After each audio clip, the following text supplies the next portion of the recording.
How's it going? Elliot, play something. Where's the... Wait, you can hear it and I can't. 1 second. 1 second. I'm not bluffing.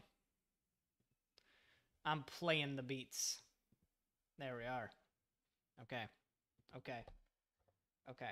Okay, this is me checking my green screen because I got a little overcast here. I winged it this morning. Ugh. My whiteboard is going over to the green screen. Coming. Is that good? Yes. All right, cool. Oh my... Oh God. My whole set is falling over. Hello, everyone. Welcome to the stream. I'm going to turn this down a little bit. We're going to turn that beat down. We're going to turn that beat down just a bit. Let me turn it down a little bit more. There's a certain audio level. Okay, that's too quiet. There we go. Amazing start! I mean, y'all already early birds, so I can be real with you. If I'm a total mess that can't figure anything out, then, you know, that's just how it's going to be. It's that guy, it's that boy that does whiteboards and stuff. Yes. And you'll notice I'm making more of an effort to make this whiteboard into the stream now. There was a time I made excuses and said it wouldn't even fit.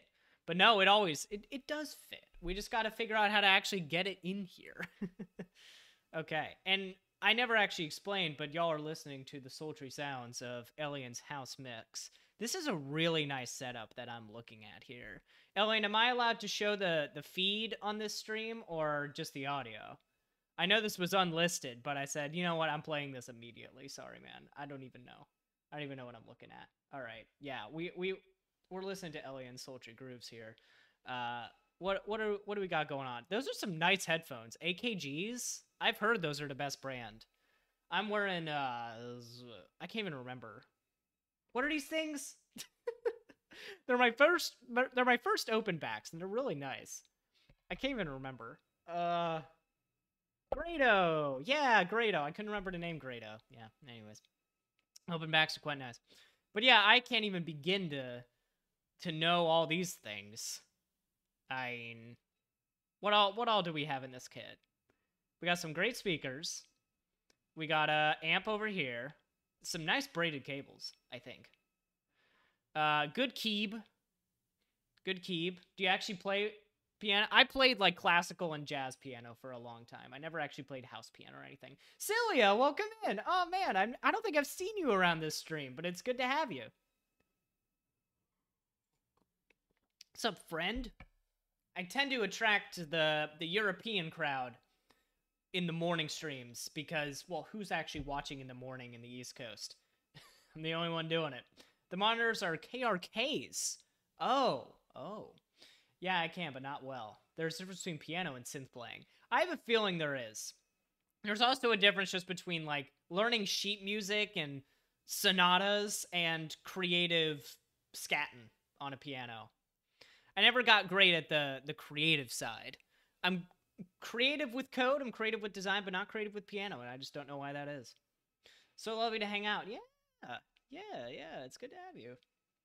How's it going over there? How's Ingest doing?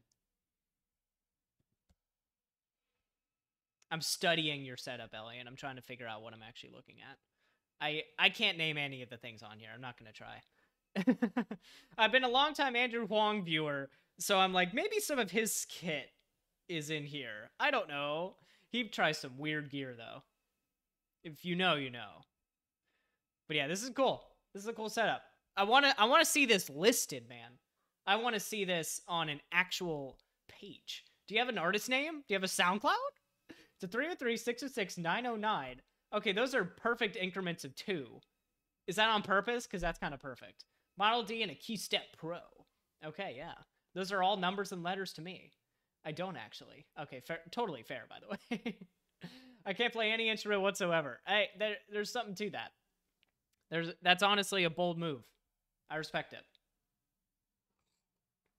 I stopped playing an instrument a long time ago.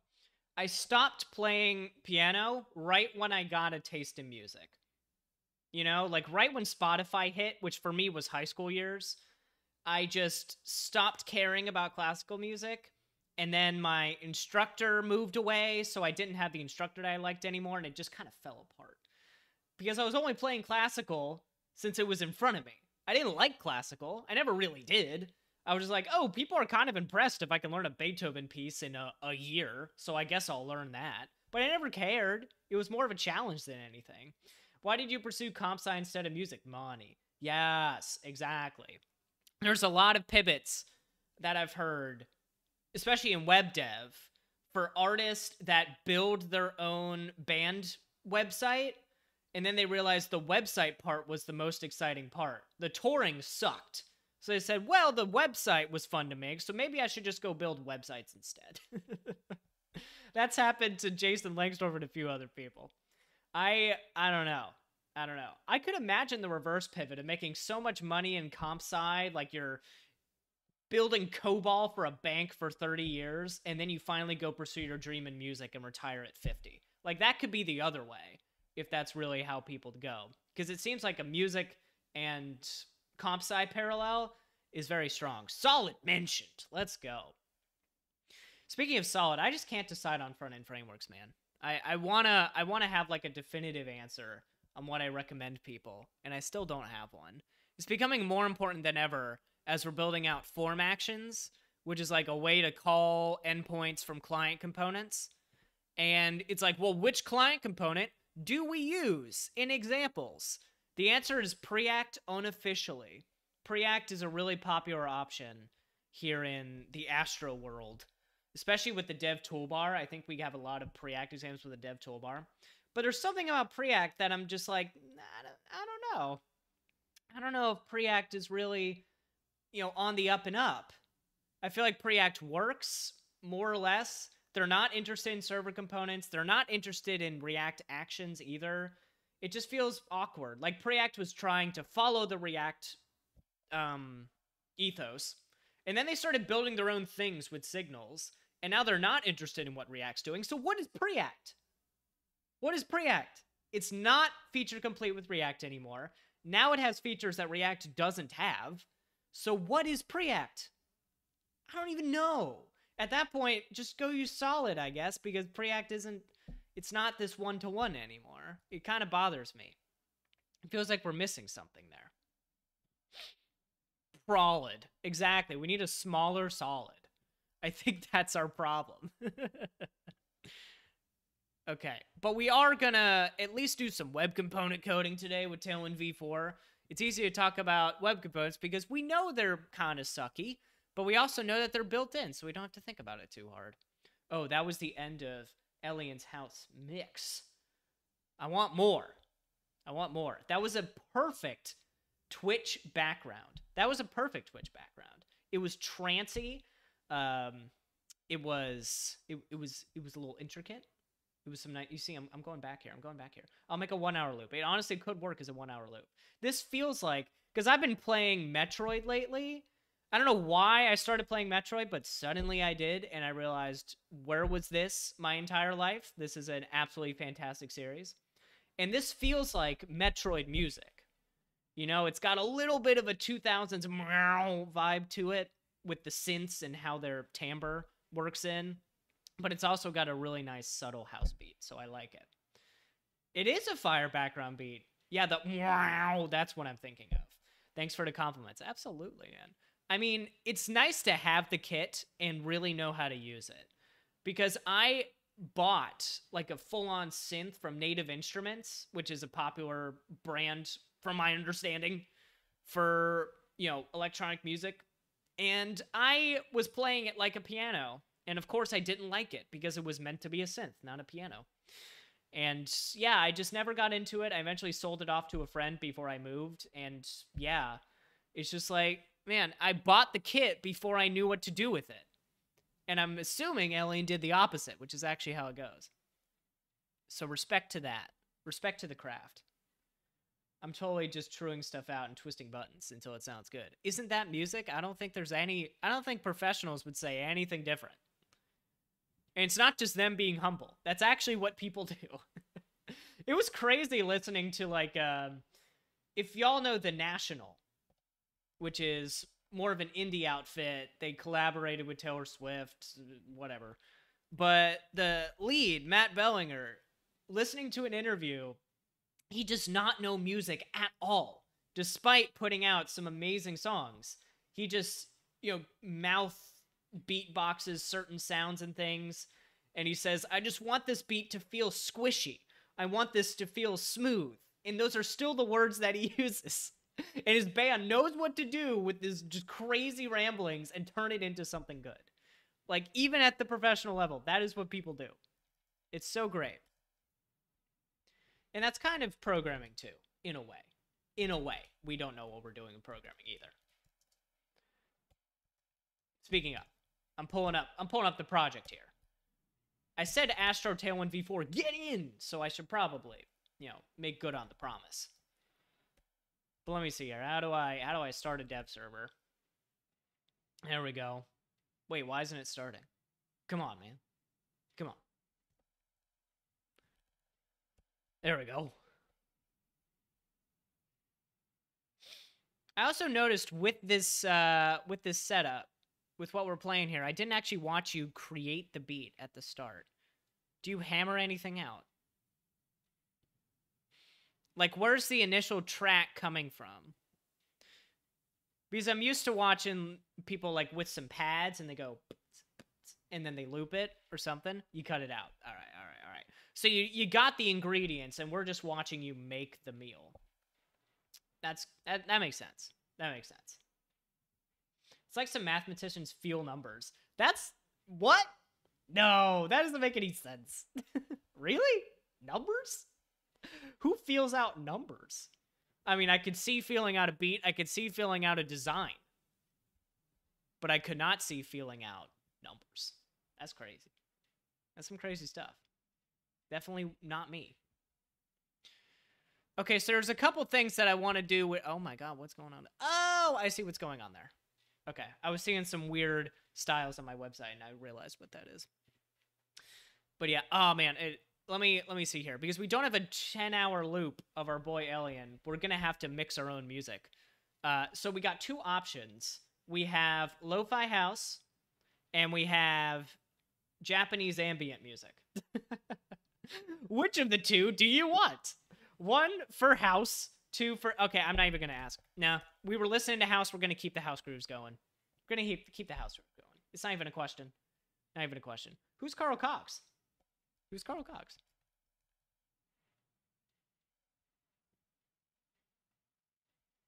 No. Interesting. House artist, I think. I will hit play on one of these. Okay. We hit play. We're going to see what happens. Well, this is a remix edit, so... Could probably use one of the albums, right? We have International Techno. We have Electronic Generations. That feels like a true album right there instead of a collection. So let's give that a spin. Electronic Generations. Here we go. Carl Cox. Here on the live 104.5. We got our website moving and zooming. So something that I noticed, I was asking this last time and I did not get a good answer. We were trying to figure out, why is our performance so bad on this website? Because at first I was like, maybe I'm just crazy. Maybe it was just a fluke when I visited it on my computer and it's fine. And then I visited this website on my phone and oh boy, it chugs. And I'm very sad because it's really not that intense. We have some web components. We have this one animation. We have some CSS. And I know from experience, all it takes is one looping animation like this. You see how it's subtly hovering up and down? All it takes is one subtle hover up and down to tank your website performance. It just feels weird that CSS is so unoptimized sometimes. This happens all the time. And now I've got to remove things that I love about my website just so it doesn't bork on your computer. Works well on my machine, SMH. Can anyone relate to this? Because I remember on Astro Build, there were so many cool things we did to this website. we had a grunge sort of paint splatter background. We had to remove it because of Firefox. We had a really cool, like, space age, you know, things whipping past you animation. Had to remove it because of Safari. Like, every time there's something cool, something animated on the web, you have to remove it because it doesn't perform well on random browser. Like, there's a reason the web isn't as cool as native apps. It's because performance is sucky. And it has nothing to do with JavaScript. It has everything to do with CSS. I just feel dumb. I feel like I should be able to optimize this website somehow. But I have a feeling my only option is to remove some animations until this thing looks good again. Anyways, if y'all want to test this theory that all I need to do is remove some stuff, go to bholmesdev.pages.dev. Wow, that's a mouthful. But yeah, this is the prod deployment. If y'all visit this on your phone, I'm actually encouraging you to visit this on your phone or something. It's not mobile optimized, so you're going to deal with some weird stuff. But if you visit that either on a bad computer, if you have, you know, something that's not a MacBook M3, if you have something that's a little less powerful, go visit on there and tell me what the performance is like. Just scrolling around. Just scroll around the website. Click on the nav bar. This is obviously unstyled. Don't worry about that. Scroll around a blog post. Like, just whip around the website. Just click some stuff. And tell me what the performance is like. I can tell you personally that the homepage has some performance issues on my iPhone, which is not a good sign, because iPhones are supposed to be pretty fast, I heard. So this morning, I'm going to spend a little bit of time removing some animations and seeing how it affects our website performance. I should also go grab my phone so that I know what to do, because that's the only place I can really replicate an issue. One sec.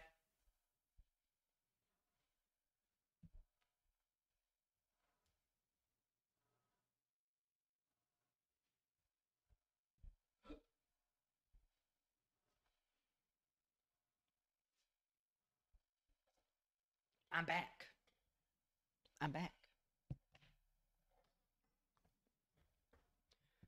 Some good grooves with Carl Cox, by the way.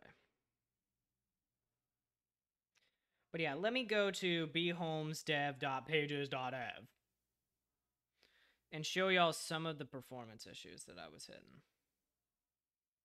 Yeah. Let me go to the main cam. You see how it's like, well, here we are on the homepage, and it's not optimized. But you see how stuttery that is? You see how much it's struggling to even render the whiteboard blink animation?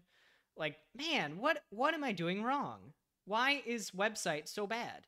And it also seems to be unloading and reloading certain parts of the page as I scroll down. Or is it doing that? Not anymore, because now I've kind of refreshed it. It's fast as heck, because of course it is. But yeah, it's a shame. Yeah, you see how it, like, oh, it was doing it before. But yeah, it's real stuttery. It's real stuttery. And it's quite a shame, because I totally thought it would work. Now, the whiteboard drawing part works great. I am so happy that this part just works totally fine. But the issues are very clear to me with performance.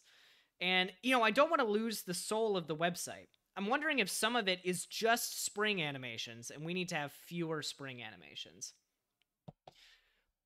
I need to figure it out. One option is to remove the hover. I've found if you ever have an infinite animation, an infinite keyframe, that can definitely tank your performance. So let's remove this animation right here. Oh, is my keyboard just not... Oh, what? Hello? Oh, the comment command doesn't work. Well, that's a new one. Jesus. Alright. Well, that'll do, I guess. Let's just save that. And we'll deploy it. And we'll also look for the word infinite just anywhere in the website. Let's see how many infinite animations we have. We have that one, and I think we have one other. Aha! It's the computer scan line. That one should be pretty lightweight. And we have the crazy, the cubic Bezier that pulses the background. That would probably do it as well. Yeesh. So let's remove those two. I don't want to... I know it's bad to remove two of them, because then you don't know which thing caused your bug, but I have a feeling. I actually have a feeling if I just remove this pulse background, which you barely notice, this might improve our setup here. So let's remove the pulse. Okay. And we're also going to remove the subtle hover. And let me see what that looks like visually. Yeah, so we just have our whiteboard, and he moves around, he blinks, but he doesn't hover anymore. And I think that's fine. I don't really care either way. Then over here we have this. This background used to like sort of subtly pulse in and out, and now it's just glowing, which I think is fine. I don't think it matters too much.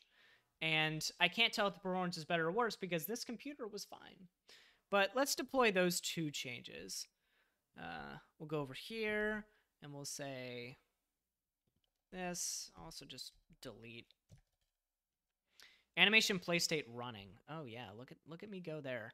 So there was a play and a pause. Ah, yeah, that was smart. This is a really cool little API. I've never gotten to use animation play state, but this was a way to pause the hover animation when you're entering drawing mode, because you don't want the whiteboard moving on you while you're drawing.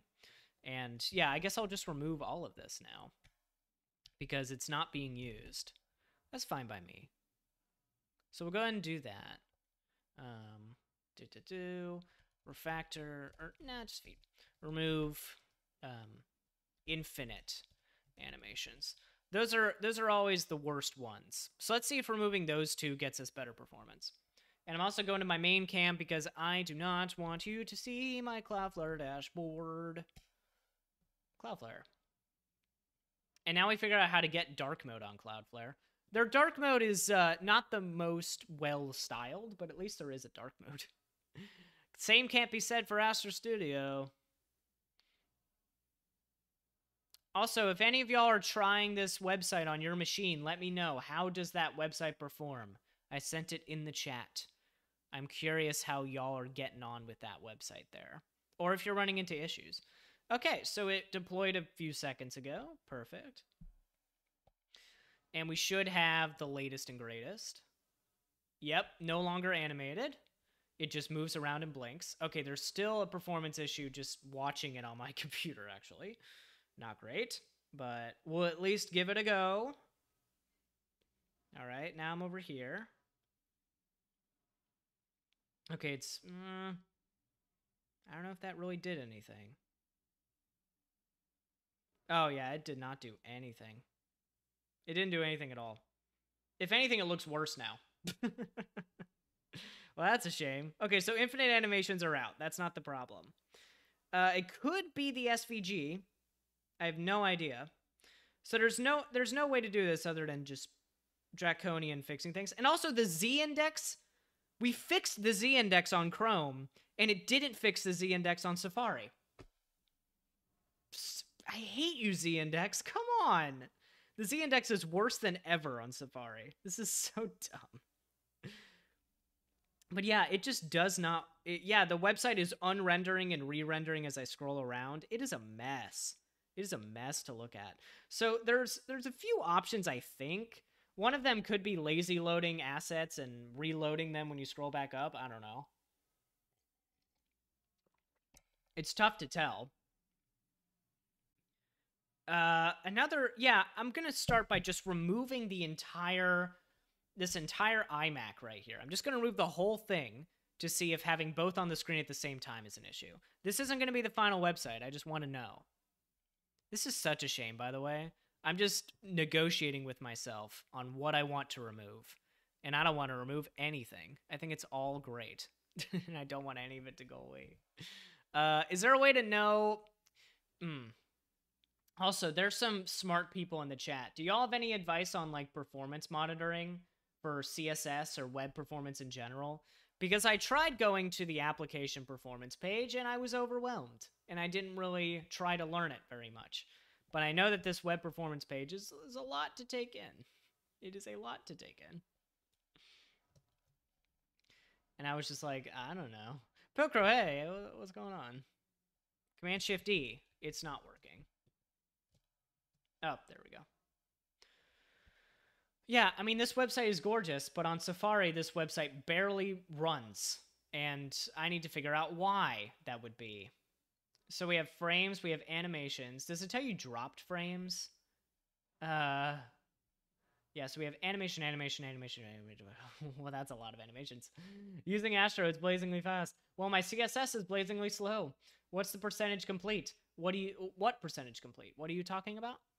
Which thing are you talking about?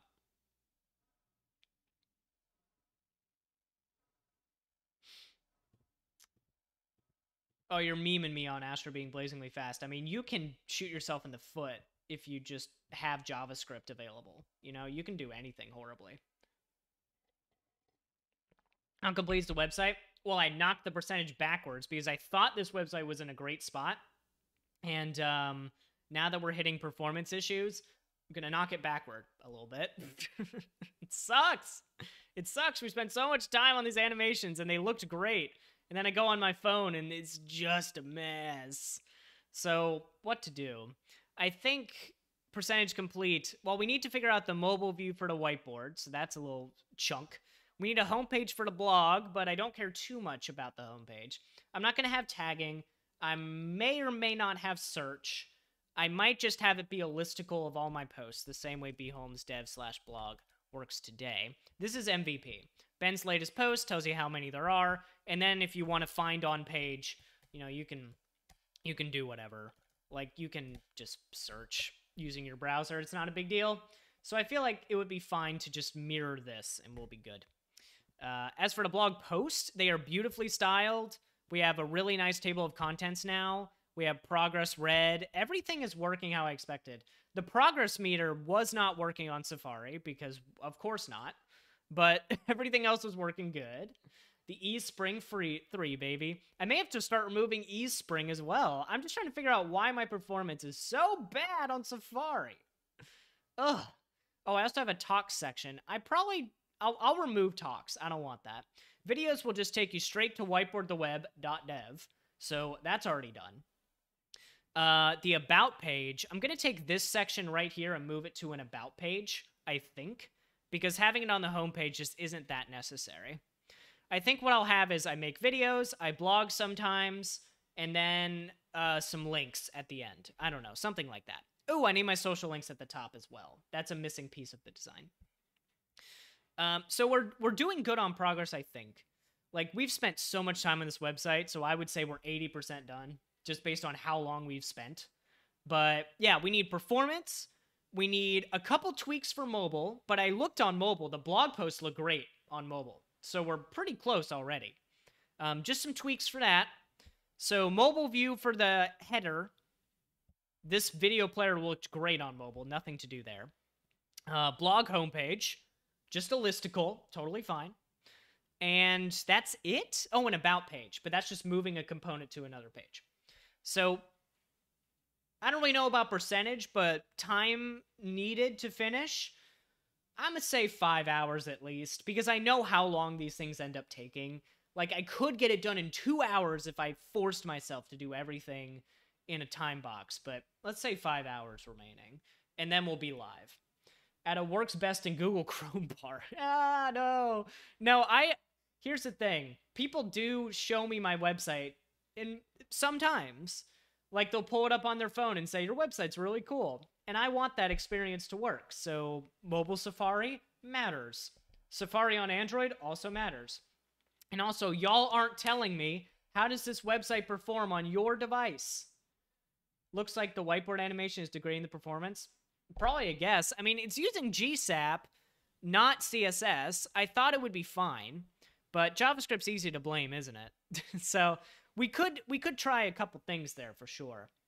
Yeah, but y'all, go to the website on your machine. I haven't had anyone tell me, hey, your website bad on my computer. Go here on something that isn't a MacBook Pro M3. I'm looking at you, Pilcrow. Go on your phone and tell me how stuttery it is, if at all. That's all I want to know. Science. We just need a little bit of science here. Yeah, let's figure this out. We're gonna remove the IBEN, and then we're gonna remove the whiteboard, and we're gonna see which of them is the issue. Removing the whiteboard canvas element seems to fix this. Oh, you're testing on your machine. Well, thank you. So removing, just the canvas element. So wait, which element are you removing? Because obviously we're not removing the entire whiteboard, but we can compromise the animation, decide what we want to do. So what did you remove? Did you remove the entire whiteboard component or just a part of it?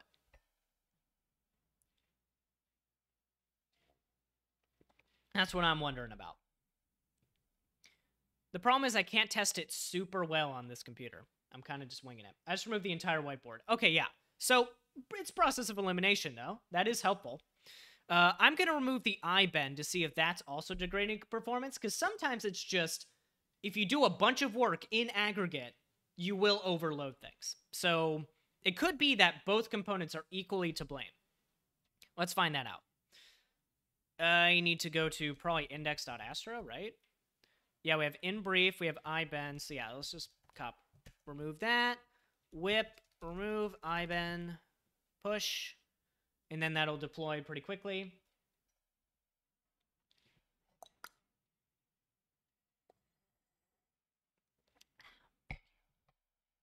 Okay.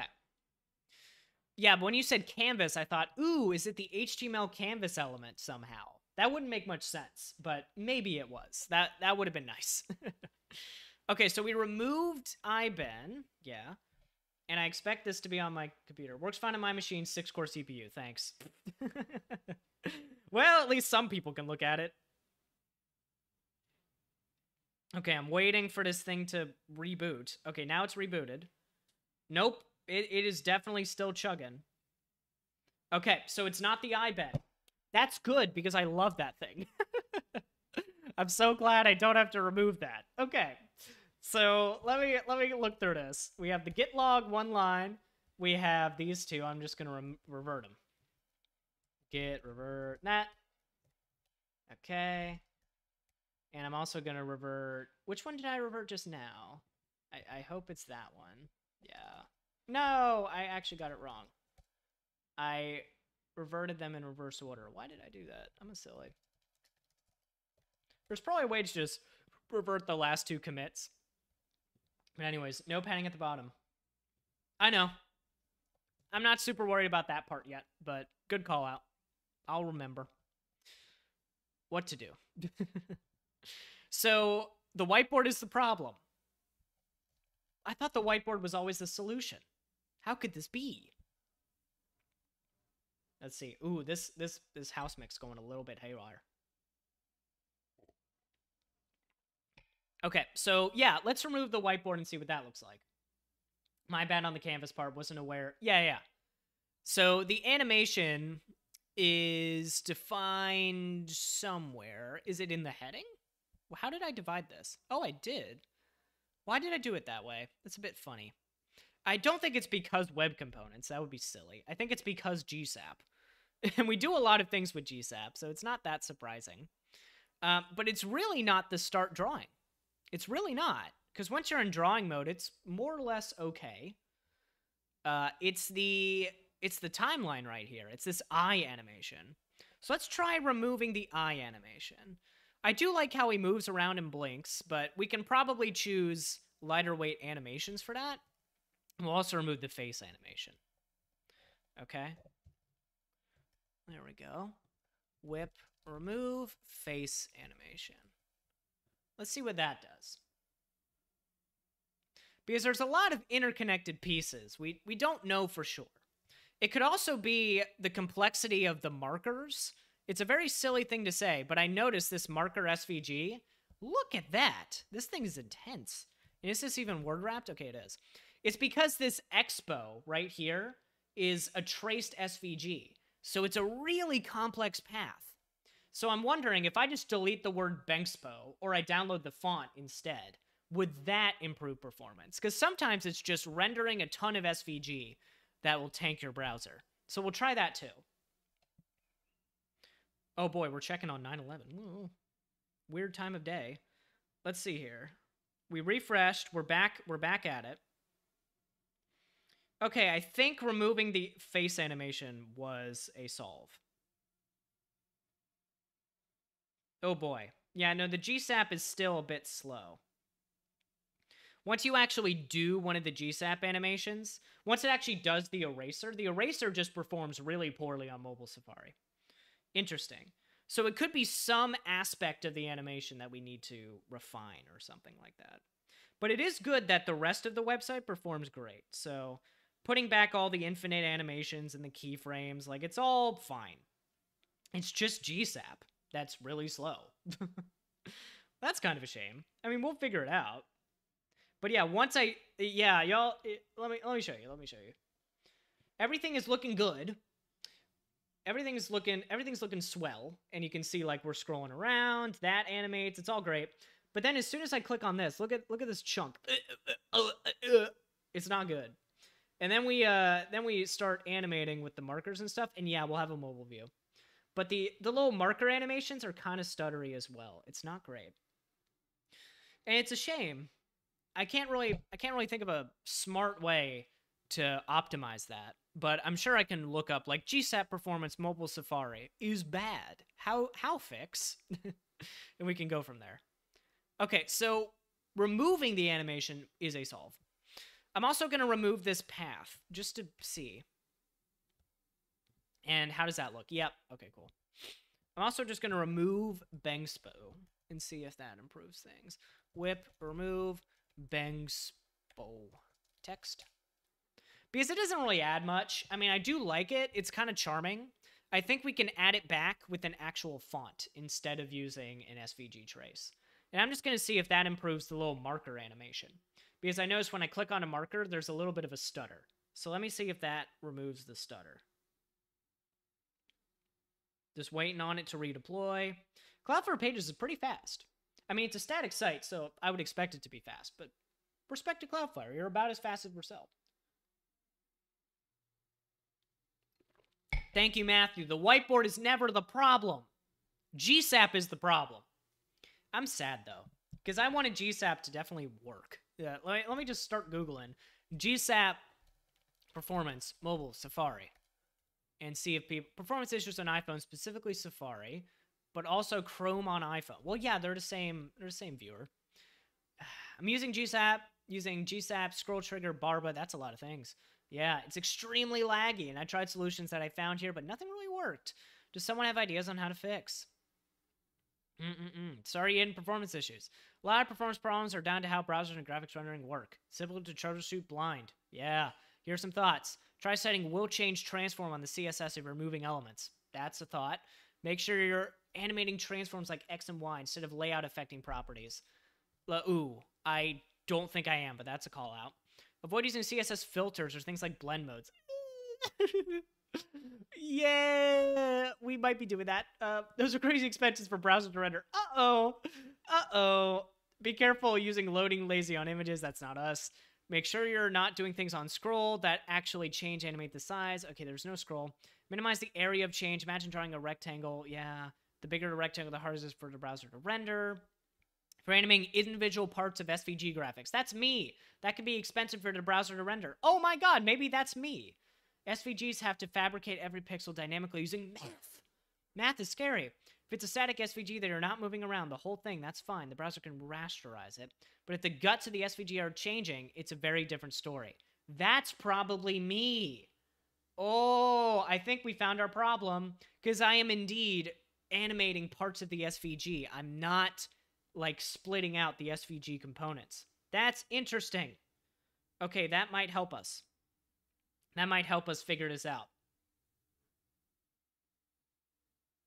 And it doesn't look like removing Bengspo improved the marker animation, which is kind of a shame. I was really hopeful that that would work, but it didn't. And the markers are separate SVGs, so I'm very surprised that this is a little bit of a stuttery experience. But, oh well. Yeah, but I'm very glad the spring animations are not to blame. Everything is pretty freaking fast on this website. It's pretty freaking fast. If I go to blog, yeah, that's fine. The scroll animation for the table of contents looks good. I don't think the progress bar works. It doesn't. That's such a shame. Probably has to do with scroll height or whatever the heck. And Z-index is completely broken on mobile Safari. Why? Why is Z-index correct in Chrome and bad in Safari? I don't understand. I read the Josh Komu article. But anyways, I think this is our issue. we're editing an SVG when we probably shouldn't. And also, I'm gonna... Sorry.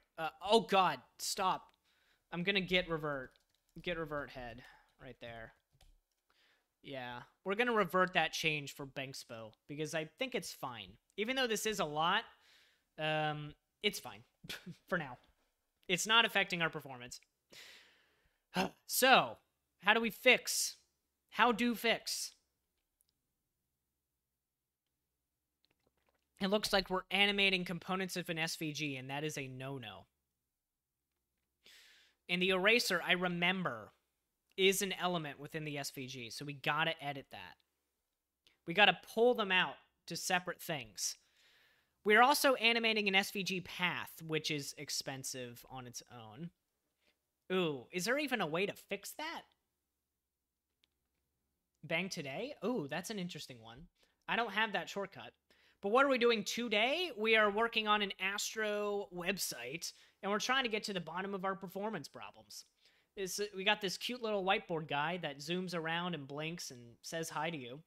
There's an SVG animate element that you can do it. I'm using GSAP, man!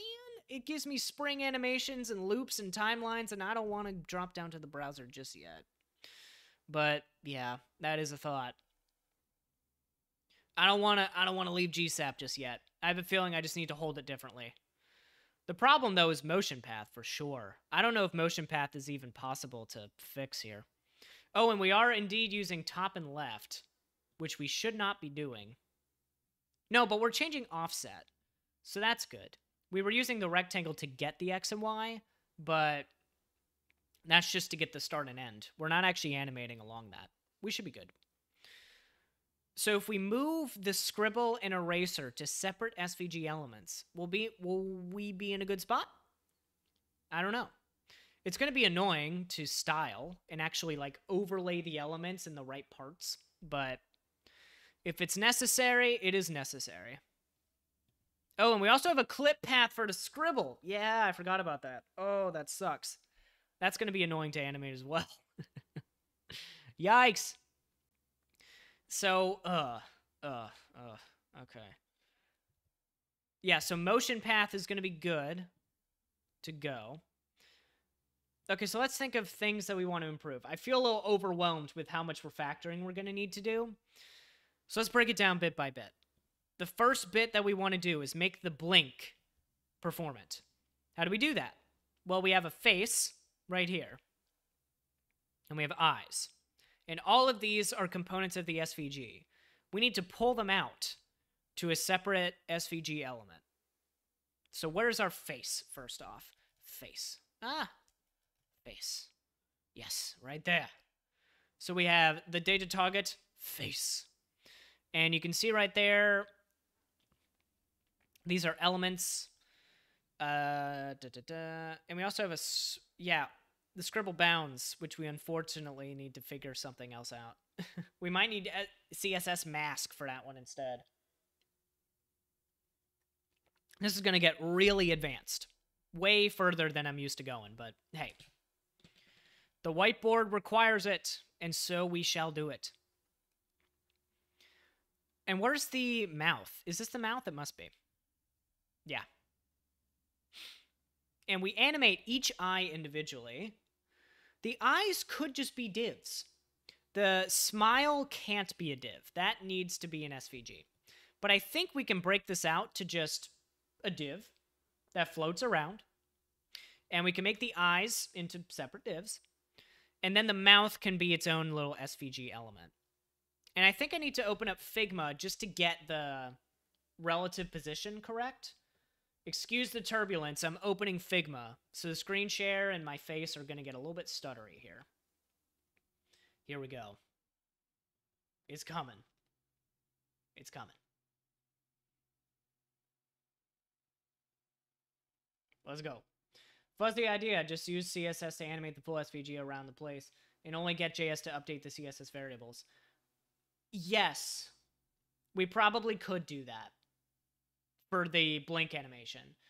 For the scribble stuff, it was easier to do GSAP because they have this really nice motion path plugin that lets you follow an SVG path to move an element. So I had a scribble, then I have an eraser, and you can just tell GSAP, take that eraser and follow the scribble.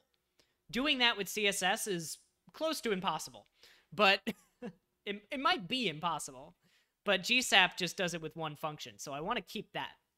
As for moving the eye around, you might be right. I do like...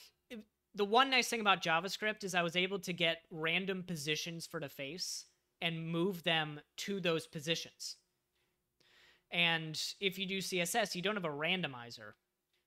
At least not without Sass. Does Sass have a randomizer? I think so. It's not something I would want to use. But you could use JavaScript to edit. I don't know.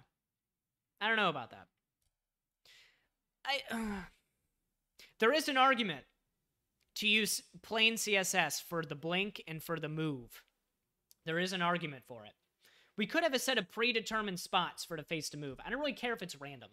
At this point, I don't really care. So, yeah, we could do that. You're kind of convincing me here. So, what... the one issue with that.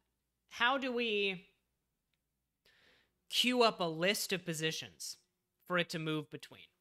Because you can't store a list in a CSS variable. That's not how it works. We could use Sass, but I kind of liked that I ditched Sass for my whole website, and I kind of want to keep ditching Sass. Oh, you don't want to... Okay. I don't know about SVG.elements. Because I know, based on this article I just read about GSAP, stop animating SVG elements. Just don't do it. Just don't animate SVG elements. Animate divs. Animate HTML. Don't animate SVG components, because that can tank your performance. And we're going to test that theory. And yeah, I think I'm not going to get sidetracked. Okay, MVP, use the exact same logic we have, but instead of SVG elements, use HTML. See if that one change solves our performance issues. If it does, we move on. If it doesn't, we try that. I think that's good scope creep management. I think. But I do really like that idea. Drawing it on the canvas is not an option. Just using HTML canvas. It's because then we'd have to write code that actually draws the smiley face. It's a little easier to just use some SVGs for that. So I think I think canvas would be like a third option. SVG animations is best written in SVG XML. Else you get prefed. What does prefed mean? But at least based on what I read, it is not good to animate components of an SVG because it can tank performance in certain browsers. We're theorizing, though. We might be wrong. I agree. I would rather just animate parts of an SVG. But according to that help article, maybe don't do that. At least try to do something else. So I'm going to at least try here. I forgot which document to open. It's just bholmes dev, dummy. Okay, so now we have our smiley face, and instead I'm just going to take this smiley face component right here. This boy. Grab the... Okay, so that's face vector. There we go. And we're just going to export this vector. Or can I just copy the vector as SVG? Like, dude, that would be so much better. Copy as SVG. Oh my god. Yes, let's go. So we'll just say smile.svg. Oh, dang it. What is an SG? Sweet green? Okay, SVG, paste. Oh, yeah. Oh my god, that's great. Yeah, now we just have a smile.svg. And it's in there. And I think you can use var or just current color. I love using current color wherever I can. So now we have a smile. And I should just download a Vite plugin to import a performance vibe. Use view transitions? No, Matthew, not yet. That's like option 4. I'll be honest, I would rather use HTML canvas than a view transition for this. No. I love view transitions when they're just simple fades and slides and stuff. But, oh my god. Wrangling a view transition to do what you want, I'm just not having a good time with it. I need to look into the research that what is Who proposed the before swap API? The member of our community that's going really deep on view transitions? Who was that? Because I need to look at his work to know how to hold view transitions correctly. Martin, yes. Okay. I was about to say Matt for some reason. Martin, yes. I need to look at his work to see how to hold those right. Because I do want to use it for certain things on this website. Like, over here. Here. I didn't use view transitions for this right here. Oh, no. I turned off my dev server. Biomes dev pages.dev. Yeah, this part right here, I should be using view transitions, but I didn't. I actually used transition persist, and I used JavaScript to set the correct page, just so I could use a spring animation. That is how obsessive I am. Over to details. And what I don't like is there's a delay, because it's waiting for the animation to be done before it plays the spring. And people thought that that was a bug, so I need to fix it. Anyways, this should be using a view transition to animate it with the spring, but I could not figure out how to do it, so I said transition persist, use JavaScript, animate it. It's a real bad solution, honestly. Maxi is also an expert, but at this point, Martin might be the greatest scholar of view transitions in the Astro community. Maxi was. Martin's taken the throne. Anywho. Let's draw our face. It's a face-off. We're going to put it where? So we have the whiteboard element. Is this relatively positioned? I don't know. We have our div right here. Somehow it's in the right position. How did it even end up in the right position? Oh, we're not in the right component, I don't think. Yeah, we got to go to whiteboard. Yeah, we're over here. So we had the group markers, blah, blah, blah, absolute bottom two. Yeah, that's what I expected. So this is relative. Makes sense. And we want to put in a smiley boy. So we'll say div, data target, my whiteboard.smile. Okay.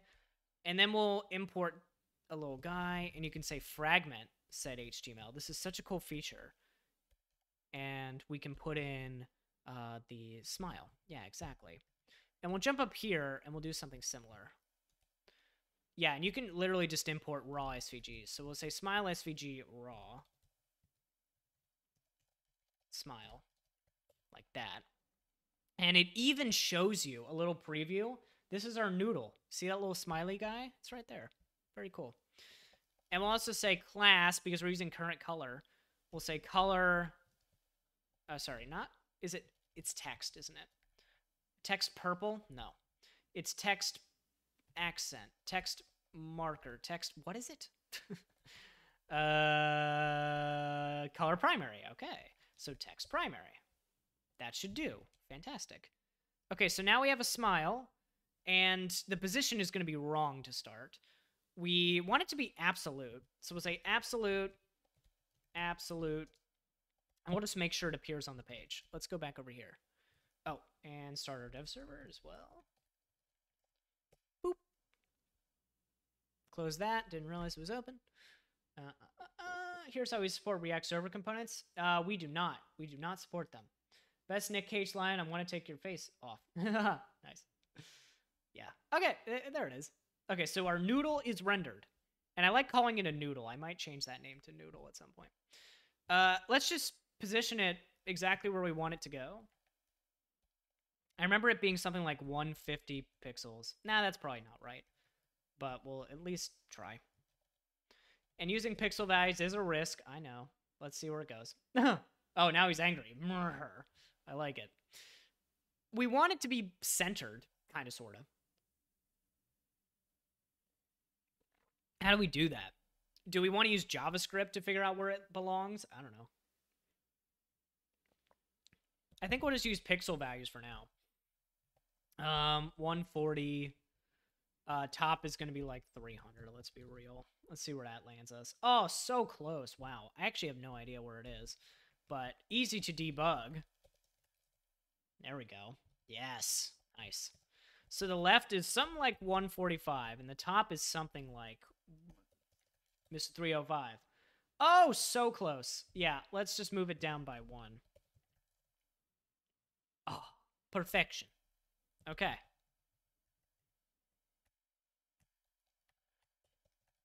Okay. Oh, no, that doesn't work. Oh, text primary. Silly me. And we also want our eyeballs. Those are going to be... divs. Divs. Data target equals my whiteboard.ice. And we'll make these targets. And yeah, we'll do a flex box, I think. We could get really clever with flex positioning and like make it a box, space between, and maybe even some like alignment stuff. So does this mean, since when do we? I'm working with a set of React components and they have this whole use client. Yeah, they do, man. We do diverge. We don't respect use client. You have to use the Astro client decorators, and there's really nothing we can do. It's a moving train. So, I mean, I think we're fine because you just use the client directive for it to engage, and you don't need to use client when you're writing React in Astro. I think we're okay. We could respect use client at some point, but there aren't really requests to do so. I'm more worried about use server. I'm more worried about server actions because Astro is not supporting use server.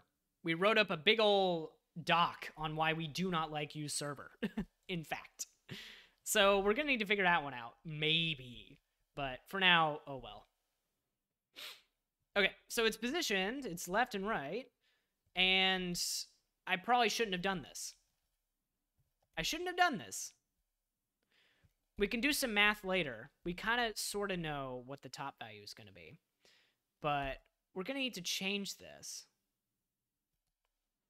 Actually, wait, this is fine. This is totally fine for now. Let's do flex. Let's do flex first. So we'll say flex, space between. Or actually, no, we don't need space between. We just need a gap. We just need a gap of like 4 or 8 or something. And then the eyes. I don't know what the width of an eye is, but we can go back to Figma to figure that out. Quickest way. The width is 20.5. Well, that's precise. We don't need that. So we'll say class width 20 pixels. Yeah, 20 pickles. Rounded 2XL. I think full will make it look really weird, so don't do that. And then the height is going to be, what was the height? All right, 110 pixels. I don't care about pixel values right now. I'm just trying to get it to look good on this one machine.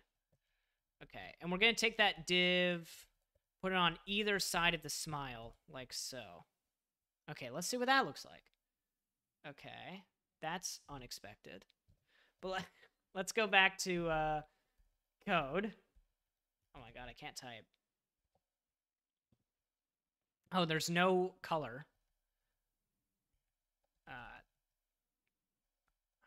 BG current. Yeah, you can use BG current. Oh, that's sick. Okay. That works for me. And we'll make the whole thing red just so we can debug. Text red 500. Yeah, that'll do. Okay. Okay. That makes a lot of sense. This is not going to be the correct value anymore. We subtract 145 from 110, and we get 35. Or actually, no, that's not correct. We subtract 110 from 306, and we get something. I mixed up. I feel like the X and Y need to go in this order, just so it's consistent. This is going to be 200, and now 196. 196. That should get us... yeah, nearly where we want to go. For whatever reason, it's slightly off, but that's fine. Okay. And we want the smile to be aligned a little bit differently. Is it 206? Nope. Okay. It's just pixel peeping until we get it right, I guess. That'll do. And then our left, we're just going to eyeball that until we get it right. We'll start by just removing 100. Okay, too far. So, 85. All right. Nearly. Okay. 105. Too far. Of course it is. Yeah, I don't know why I thought that. 95. Okay. We're getting there. 1. Yes, perfect. Oh, he looks like a demon. Okay, now we want the... And I got the gap perfect. That's crazy. That was a total blind guess. It's nearly perfect, but good enough. Playing around, moving the eyes SVG outside the whiteboard SVG seems to fix the issue. Yes, fantastic. Okay, well that's where we're going with this. I shouldn't be spending this long on positioning. You're reminding me I'm losing track of everything that's going on. Yeah, you tested it faster than I did. I was playing way too much with this, assuming it would work. Imagine if I spent 30 minutes on positioning and then it didn't work. So silly of me. But anyways, does it move? Oh, we removed the animation, didn't we? So we have the smile, and we have the eyes. I don't think my whiteboard smile is actually a thing. I think face is the thing that we want. And we're going to go back to heading to see if I'm right. So yeah, it should be eyes, and yeah, we'll just say HTML. Yeah, just lowest common denominator. And face is also HTML. Yeah, screw it. That'll do. So we have the face and the eyes. Those animate. We'll remove them from the actual whiteboard itself. So we have my whiteboard. Yeah, perfect. I'm not used to the Vim motions for all of this.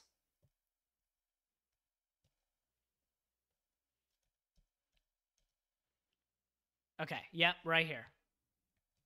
So we're going to remove the whiteboard face and eyes, like so. Cool. Oh, did I break that? Because it looked like an indentation changed. That didn't seem right. Yeah, the whole thing is a group. Ooh, interesting. So the scribble bounds follow the face. I didn't think they did. Why did I do that? That doesn't seem right to me. Yeah, let's take these and move them out. Like that. And then we'll remove the entire face.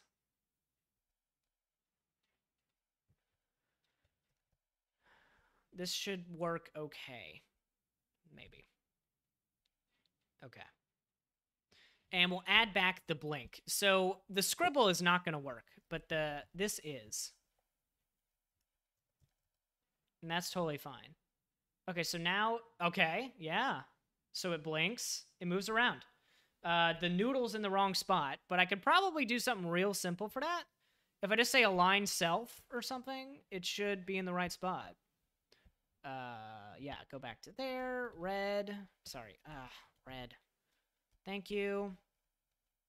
And I'm going to remove the... Not remove. I'm going to... Oh, you can't style it because... It's an SVG that I don't control. I probably don't need it in a separate file. I could probably just inline it. I could probably inline this. Yeah, I can probably inline that. Yeah, I'm just going to inline it. I think that's fine. Okay, that'll do. Yeah, it's not that big. That'll work. Yep. And if we head back here, it looks fine. Yep. So we'll just say class equals self baseline? Nope, that doesn't work. Self end? Wow, pretty much. And we just want the height of the whole container to be a little bit bigger. It's the last thing to do. We'll just say height of like 96 pixels. I'm making this up. I do not know. I'm making it huge to see if that oh, look at it. That's funny. Okay, I was just checking that this is actually what I want. Okay, that's nearly it. Flexbox is cool. Okay, 46. I'm trying to remember what it actually is. If I go back to Figma, yeah, this is actually a little bit more shrunken in, which I prefer. Okay, this is our debug view. And as far as I know, the eraser's not going to work at all. Yeah, okay. So the face just stays there, but the eraser works still. That makes sense. And we'll delete the smile. Feet, move, face out of two separate HTML. Okay, let's take a look. I have pushed. I am going to wait, and I left the eyes red so that we actually know the website has reloaded.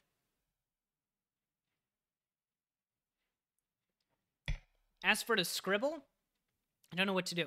Also, I feel a little bit cheated with this. I thought I heard about like Casty Codes animating SVGs by animating certain parts of an SVG. And now I'm being told I can't do that. So what's up with that? You know? What's up with that? Okay, let's see. Okay, it's better, but not perfect. It's not a slam dunk, but it is pretty good. It looks like the blink. No, it's actually just the, actually, I can't tell. It looks really weird. It's much better, but it does look weird. It's also not tanking the website performance anymore. Well, it is tanking it a little bit. It actually is tanking it a little bit still. It's better, but not perfect. Not perfect at all. All right, it might be time to move this to a CSS animation. Might be time. I can show you what it's looking like. Because it is better, it is not perfect. You see how it snaps? It's like, it's still really struggling. And this is a basic loop. Like, this is a basic SVG animation. Why are we struggling so much to just use GSAP for anything? It's such a shame. I thought GSAP would be a good choice, and for whatever reason, it's just not performing well. It's like slightly better. It's definitely better. I'm not getting the unload and reload jank that I was before, but it's still not perfect. It's still, I thought it would be a slam dunk, I'll be honest. It could be like blend modes. It could be, but we're not doing that for these. These are just basic flat shapes. Oh, you found the issue. Okay, very curious. You ever reheated a pizza using a frying pan? Real questions! What everyone's afraid to ask. No, I have not. Have I reheated... I'm thinking, what did I do in college to reheat pizza? I don't think I ever put it on a pan. My roommate had a toaster oven, so I used that. That thing was so crummy, though. We never cleaned that thing out. Yeesh. Removing the filter from the DOM seems to fix the issue. That definitely checks out. Okay. Where do we have a filter? Filter. Ooh. Okay, why do we have this filter? What is it doing? Oh, okay. This is a really subtle filter. It ain't much. Oh, man. We actually have a... Fuzzy, you're bringing new chatters out of the woodwork. You should. Heat the pan, put a small amount of water, place the pizza, and cover. That sounds good. I believe you. I will try that next time. Thank you.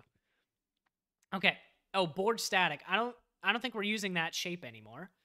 But yeah, we do have this filter right here. Oh, sRGB as well. That could be something.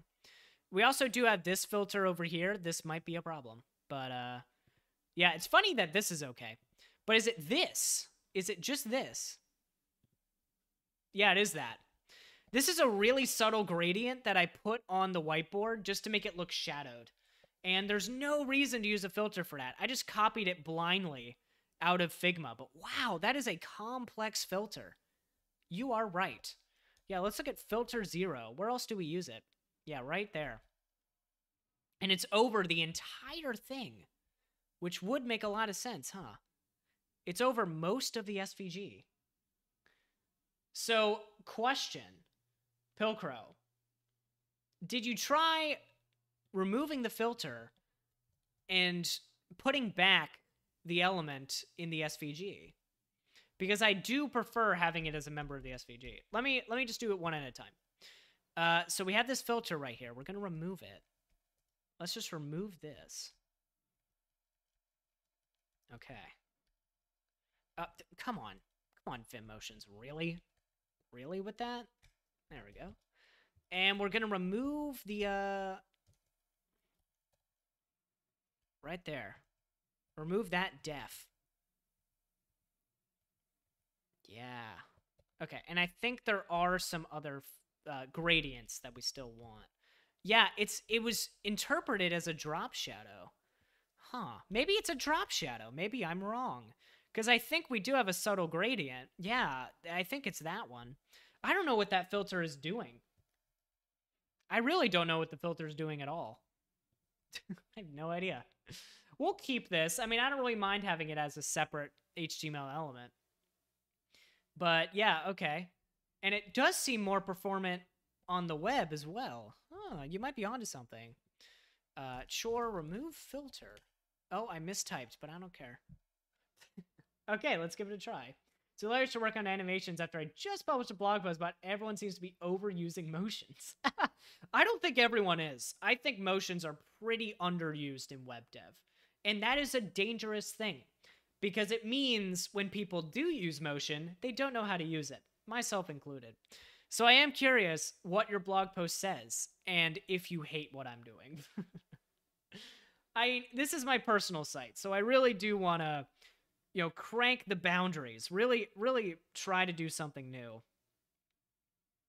Okay, oh my god. Oh my god. Pilcrow, you're a genius. Everything works now. Oh my god, it was just that? That's it? Man. Oh my god. I didn't even know that filter existed. I didn't even know I had that in my code. I don't even know what it did because I don't even see it anymore. Maybe it was a drop shadow, but it's dark mode, so you can't even tell.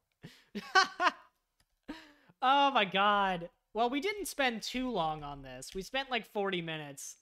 But, oh man, that's so funny. Okay. Yeah.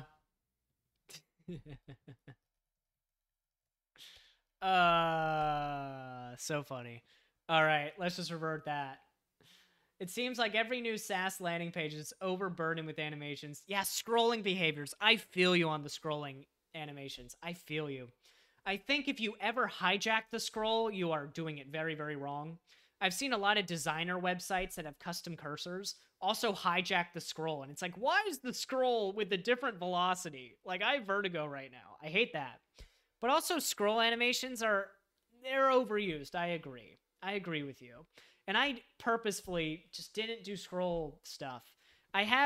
What I do like doing is adding just subtle loops to make a website feel alive when you go to it. Like when I go to beholmes.dev, if this was just a landing page, it would be very boring.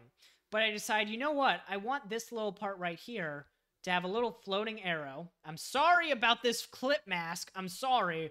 But I wanted a little hover and a little, change of color just to make it feel alive, Because if you go to a website and it's just a flat, static image, there's nothing that makes me want to do things on your website.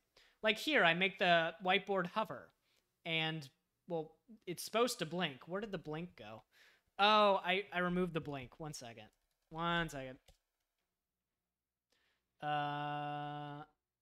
Remove Bankspo, remove face animation. There we go.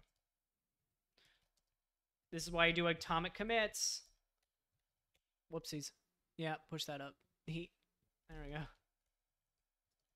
Lol. Okay. 1 second. Yeah. Yeah, let me look at that. But yeah, this is the subtle stuff that I'm talking about. I wanted to hover and move around and feel like, oh, I'm on a website. This is real. And this was a reveal animation, I'll admit. But it's not like the whole web page comes into view. It's just like the screen turns on. Kind of cool. That's it. Yeah. Let me look at that. Raycast. Ooh, Raycast. I haven't looked at their website in a bit. Let me look at it. Oh god, my computer is already chugging just trying to render that. This is something we had to remove from the Astro site because it tanks performance. You see how complex that is? Yeah, my computer is really struggling with this website. Oh, yeah. Yeah. They should not do what they're doing there. That's too much. You've overdone it. I'm sorry. You've overdone it.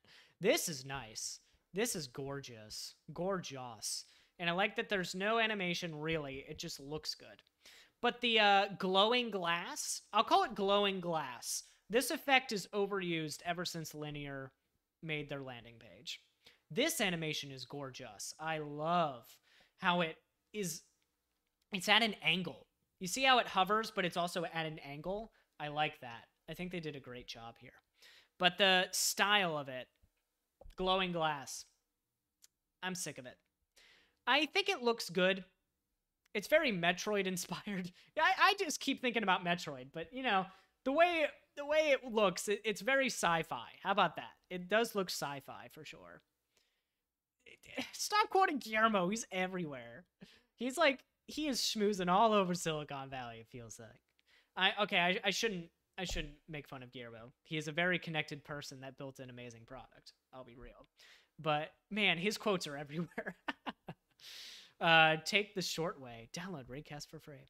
Yeah, I mean, it presents stuff well. Let me also hit you with this one. Slad the Laddie. How do you feel about good old Clerk? How do you feel about their website? Oh, it's light mode. Oh, wait, what? It's light mode. Interesting. Yeah. Look at this one. Seem familiar? Seem familiar? You see, it's very sci-fi how everything looks here.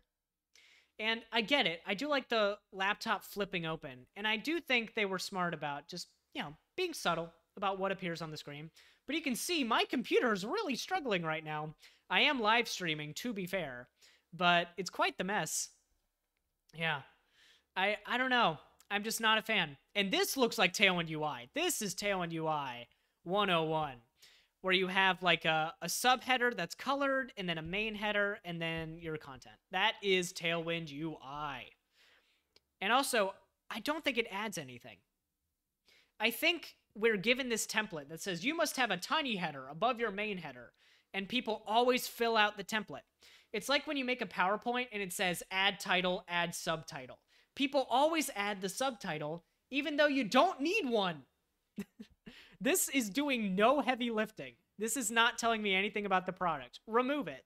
Put an icon. Do something else if you want a color there. I don't think you need it.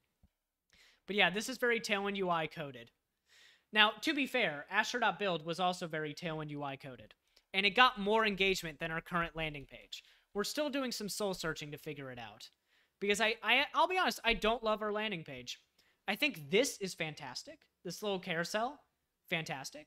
It shows you all the usages, and it makes you excited. But this landing page, there's no image. There's nothing that draws me in. You know, cloud of companies, we get it. It's not really that impressive. This is nice, but yeah, Astro could definitely do better. I appreciate what we did, but I'm going to be real with you. We looked at our analytics of the Tailwind UI version that was just a website, and this version. The Tailwind UI version got more clicks and more click-throughs on what we actually wanted. So it doesn't matter about bandwagons. It matters we redesigned the website and less people clicked on it. We did something wrong. Even if you're following a template, sometimes it will get better engagement. Now, that said, I don't think all the stuff Clerk did improved their engagement. Just a guess, but I don't think all the flashy stuff here improved their engagement. Could be wrong. I have a feeling I'm right. Twitter designers, yeah, you know how it is. But yeah, I'm very happy that my website has personality and it loads pretty quickly. It's actually very performant, despite this really, you know, complex animation right here. It's pretty dang performant. And the spring animations, I was really worried spring animations were tanking my performance. And they're not, so we're good. All right, anyways. I'm going to pull up the website on my phone. Now that I've reverted everything. And you are totally right. That one filter on that SVG. Pilcrow, you are a hero. That one filter was tanking the entire website. Removing that one thing, everything works. Thank you so much, Pilcrow. You have saved this operation. I can rest easy. I was so worried I was just doing too much. But it wasn't. It was just one bad filter. Look for filters. Look at what Figma spits into your browser. It's always the filter. It really is. Yeah, look at what Figma is spitting into your browser, because sometimes it will be a stupid filter. Now, that said, the buttons here are also using filters, but these are using filters that actually add something, I think. Ooh, but we are getting some bad hover performance. If we zoom in, if we zoom back out, it's not really an issue anymore. But yeah, there is also a filter on these buttons. Perhaps we need to look into that and decide if we really need it. Because you can see right here, we have a filter. I do not know what it's doing. Let's start by deleting it. What does this filter do? I don't know. Okay, it does nothing. It pretty much does nothing. I really have no idea what that filter was doing. So let's remove it. Where was it? Okay, so filter 0. Right there. Okay. And it looks like it also has a group that doesn't need to exist, so let's just remove it. Cool. Nice. Yeah, I see no discernible difference. It might have been a drop shadow, but I don't notice the drop shadow anyways. So there we go. Yeah. Chore, remove unused filter. Cool. And let's look for filters elsewhere. So board static, that's gone. We'll just delete it. We don't use it anymore. Board static, where is that? Oh, it's a public asset, yeah. We were just using that for debugging. So let's just remove that. Oh, Rive. Oh my god, remove Rive. Oh, it's just a folder. Okay, well. Chore, remove unused asset. And it looks like we have 2 filters over here as well. This might be doing some work, but I do not know yet. I don't know. It looks like another case of the, we don't need this.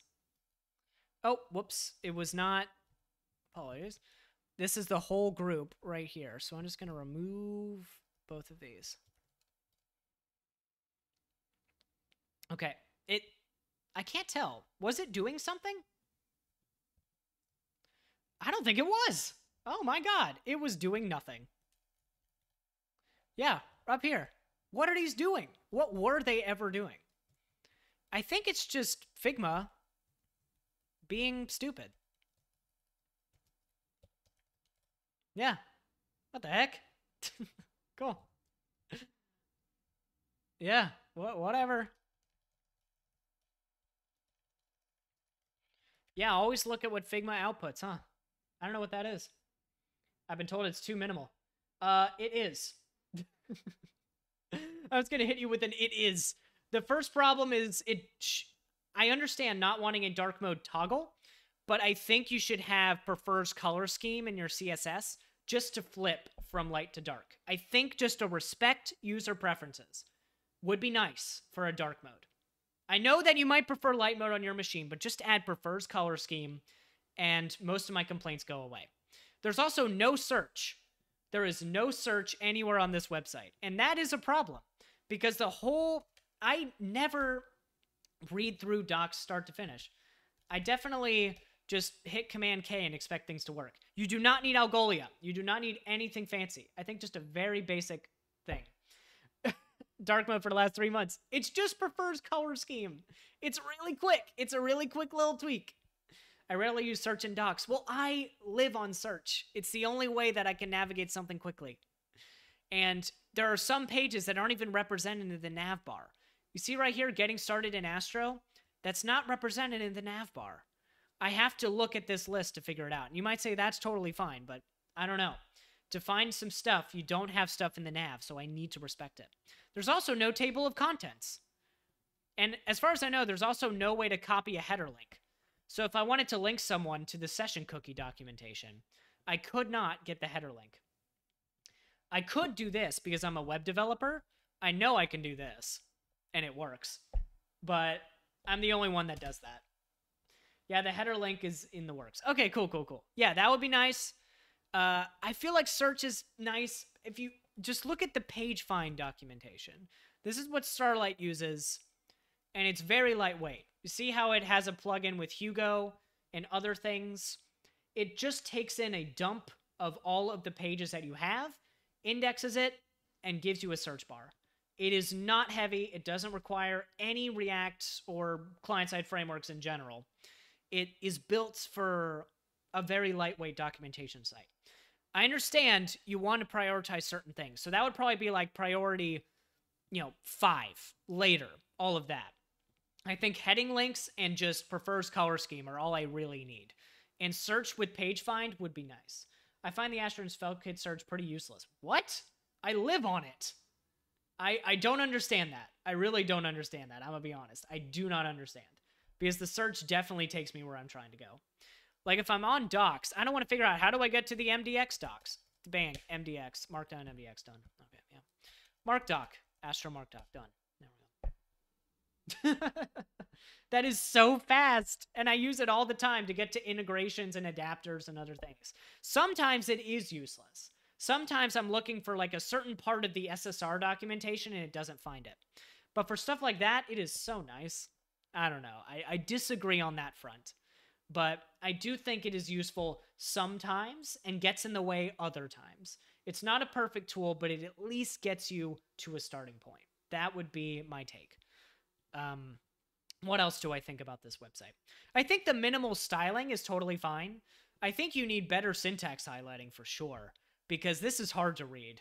I definitely would like some basic Prisma syntax highlighting, because I know Shiki and Go are not friends, but if you just use Prisma JS, wait, is it Prisma? Prism. Oh my god, I mixed them all up. Yeah, I think if you just inject a little Prism script, it might be okay. It might be. I don't know. But yeah, the lack of syntax highlighting is a problem. It gets in the way for me. I would definitely like that. There is at least highlighting for comments and strings, so that is something. But it does need more than that, I think. The actual styling, table of contents, everything, I mean, that's nice. I don't mind it. The logo, why isn't there a Lucia logo? I liked the triangle. Is a deliberate choice that I might roll back. I'm curious what made you make that choice. Why did you choose to remove the syntax highlighting piece? I'm curious to know. I'm also curious why we have removed the logo. Because I'll be honest, when I've linked people to Lucia, they're like, is this, I don't know. I just feel a little uncomfortable linking people to Lucia docs now. Because it feels like, oh, copyright issues. Okay, that's totally fair. Totally fair. That's fine. It is a simplistic logo, so I get it.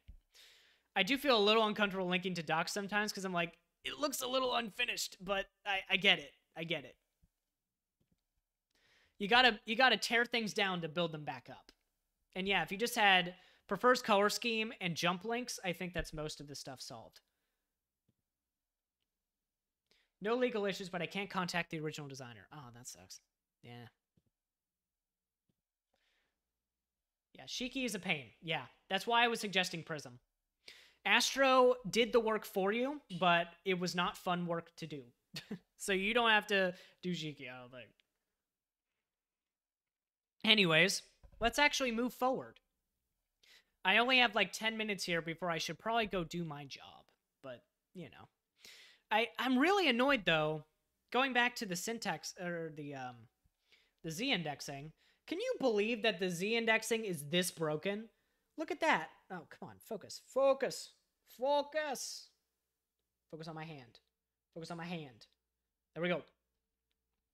Oh, I'm drawing. But look at that. It goes over the nav bar. Look at this. What a mess. Why is it doing this? I'm so annoyed. Yeah, I don't know. So no Shiki or Prism. The docs use a custom of course. I know it's a custom SSG tool. I mean, just because it's custom doesn't mean syntax highlighting is impossible. It is very extra. Yes, it is. We appreciate you, Fen. Thank you.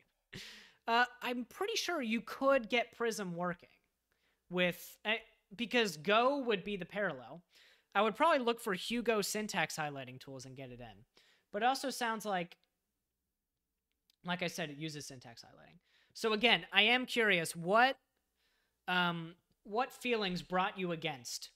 Okay, it is syntax highlighting, gotcha. What encouraged you to strip back the syntax highlighting to something more minimal?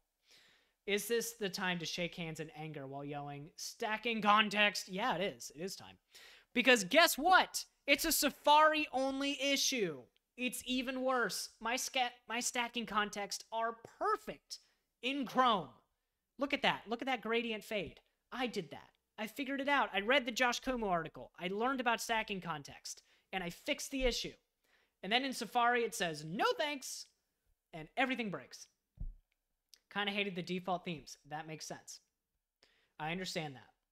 I do think some of the default syntax highlighters don't look good. Like, I don't love the syntax highlighting I get here with the default Shiki theme. I will want to rerun it. But do you... I'm trying to think of good questions to ask. But planning to rework the SSG tool next week. Nice. Yeah. Feedback was definitely heading links and prefers color scheme. I think those two are really big ones for me. One dark. Okay, I don't know what that is. Let's take that a look. And I do think the syntax highlighting is a bit too minimal. I'm curious, copying code snippets, have you run into issues with the syntax highlighting? Because I do think having it be a step too minimal makes it harder to scan what's going on. So we have this. These look good. Yeah. Is this, these are just themes though. So if you actually wanted syntax highlighting, you'd have to figure out the tree sitter side. It does look good though. So I could see if there's a way to bring that into Shiki in my website. All right. Yeah. Just a lot of different priorities. Totally. Yeah. I wouldn't prioritize my own SSG builder over Lucia. I wouldn't prioritize it. I totally understand that. Also, what are we looking at here? Stacking context. Boo. How do we debug this in frickin' Safari? Let's see if desktop Safari has the issue. It could be mobile WebKit only, which would be even worse. It isn't. Okay, good. So we can at least replicate this in desktop Safari. Nice. So let's debug. I don't think we're moving forward today. I think we're just fixing issues, which is fine. It also looks like these don't work. Interesting. And this button doesn't work. Interesting. Oh no. Is it web component problems? I think it's web component problems. Yikes. That's really bad.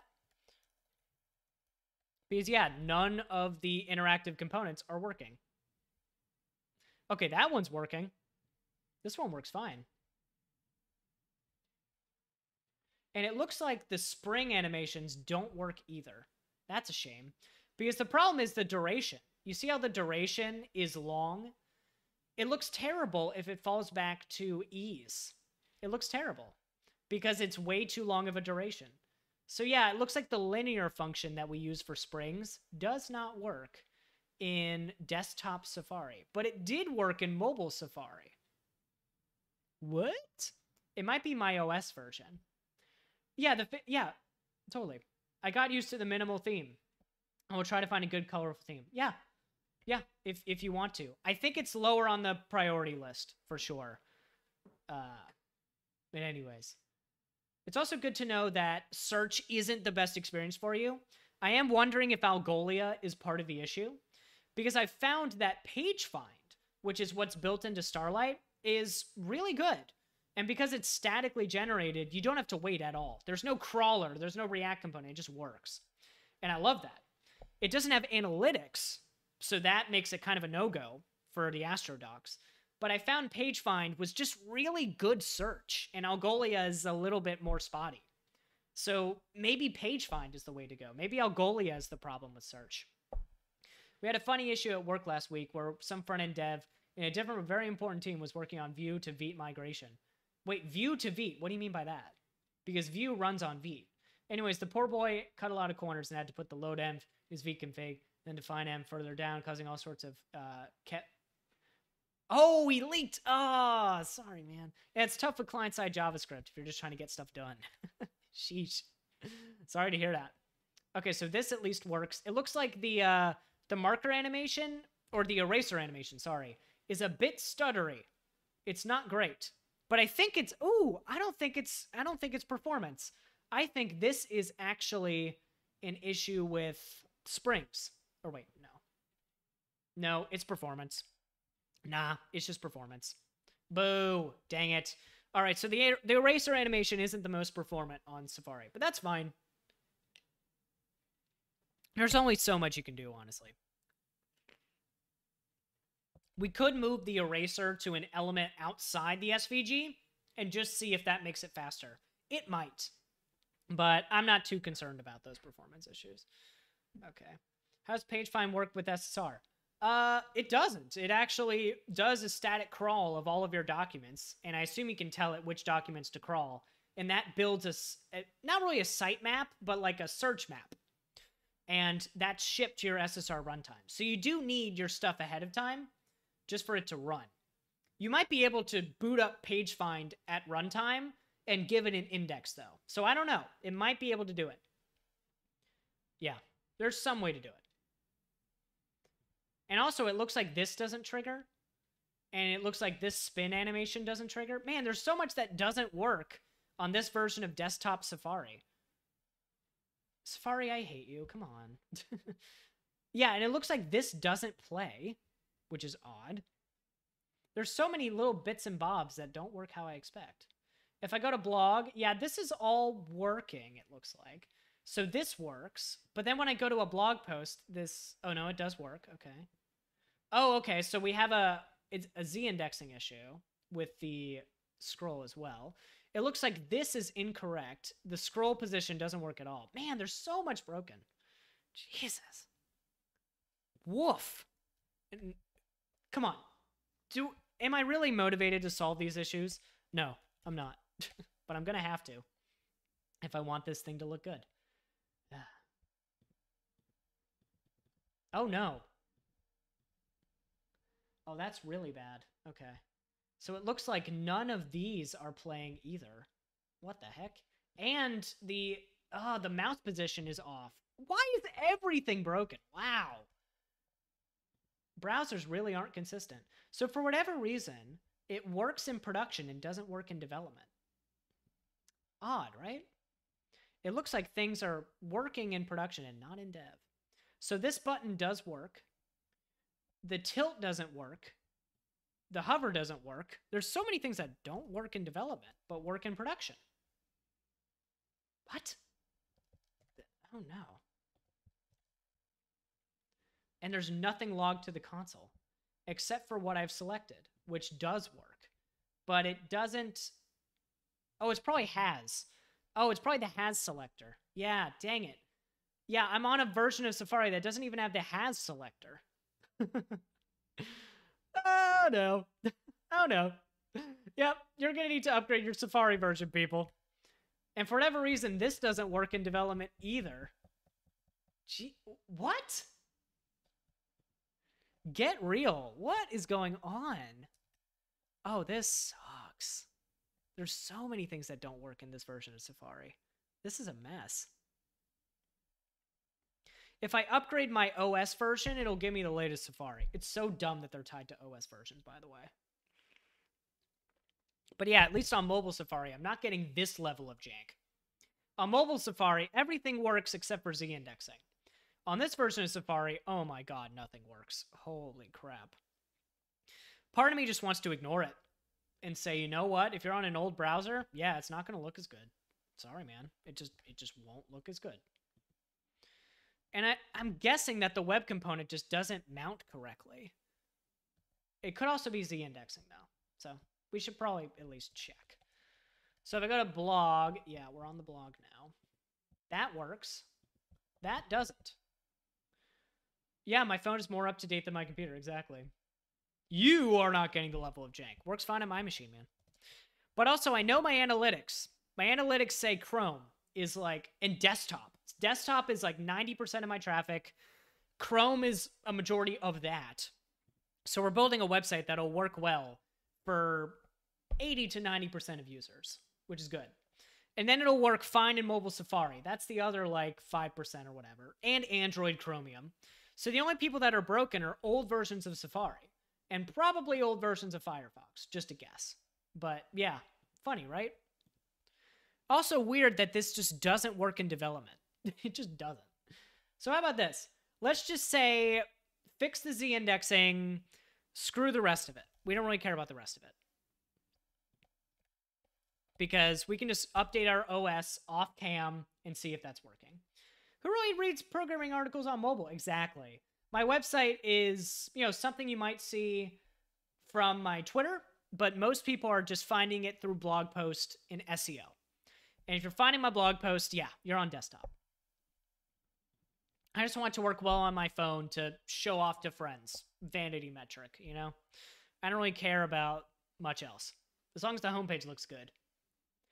I guess I do while we're, waiting for the coffee to brew. Yeah. Okay, let's see if we can fix z-indexing in 13 minutes. If we can't, then, well, we're just gonna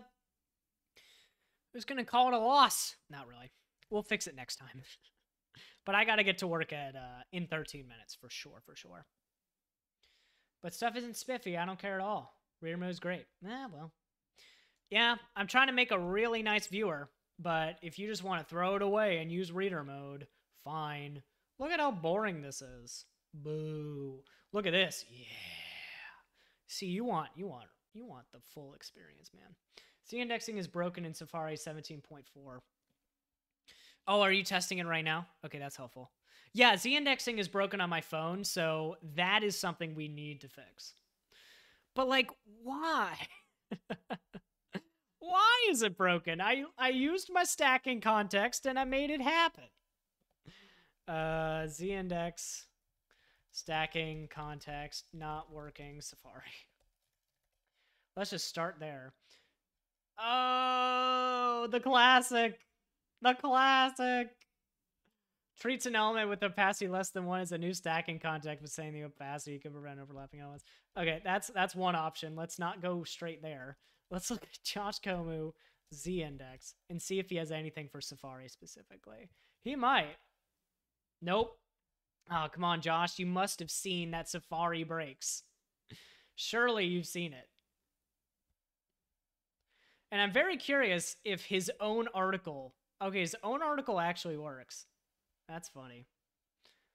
We don't actually need to create a stacking context on main without Z-index. Won't create a stacking context. Yeah. Ha! Oh no, this is supposed to break. Thanks, I hate it. Yeah, I hate you stacking context. Yeah, we've seen how to create a new stacking context by combining relative or absolute positioning with Z-index. That's the way that I want to do it, but for whatever reason, Safari doesn't care. So yeah, setting opacity works. Position fixed or sticky, can't do that. Mixed blend mode, yikes. Adding Z-index to a child of display flex. Using any of those, yeah, I've heard of that. Using will change with the value like opacity or transform, interesting. Isolation isolate, more on this soon. That seems like the most tame way to do it. I mostly just use Safari. You are the problem, Bill Crow. You are the problem. Well, at least you're using up-to-date Safari, so I can't complain too much. But it's still broken? Yeah, I know. Crazy. A common misconception. In order for Z-index to work, we need to set the position to something like relative or absolute. Not quite. Check what's happening here. Okay, so we have a wrapper, we have a background, and we've just created some boxes. Okay, so they set some margin, background, and Z-index 1. That looks right. Yeah, there's no position declarations anywhere in the snippet. In general, Z-index only works with positioned elements. Elements that set... oh my god, why am I getting 2 spam calls at once? I actually got a spam call that canceled and called me again. That's hilarious. So some human was actually calling me and then messed up and called me again. Oh, spam. Oh, hello, Josh. No, thank you. I'm already signed up for the newsletter, but you don't have trackers, so you don't know that. Oh. Okay, so let's look at this. There's a weird thing in all caps. I think it's worth pondering. Our first step strategy is a clear distinction. Yeah. Let's take a look at the market from earlier. Yeah, we have that. Without any CSS interference, main will render on top of that. We shouldn't think Z-index purely as a way to change an element's order. We should also think of it as a way to form a group around that element's children. Airtight abstraction with isolation. One of my favorite CSS properties is also one of the most obscure. Yeah, isolation, isolate. When we apply this decoration to an element, it does precisely one thing. It creates a new stacking context. That's nice. That is so nice. So let's give that a try. If we go to, I think it's in the layout, and I might change this because I don't know why I put it in the layout. We have the nav bar right here. We have relative Z10, just to make it, stacking context id. Isolation. Oh yeah, look at that. Isolate. So if we isolate this, oh, stop it. Nope. Doesn't work. I hate you, Safari, so much. Oh, it's probably, I actually want to put it on the nav bar. That's the truth. So if I go over here and we look at what we did, okay, so we said Z10 and Z20. I don't know why I said Z10 for the first one. I don't think that's necessary. But we'll also say isolate here. Nope, doesn't work. Okay. So we have a display flex. Do we need to put it on the sticky element? It could be an issue with the sticky. It could be an issue with that, but I don't know. Yeah, let's see here.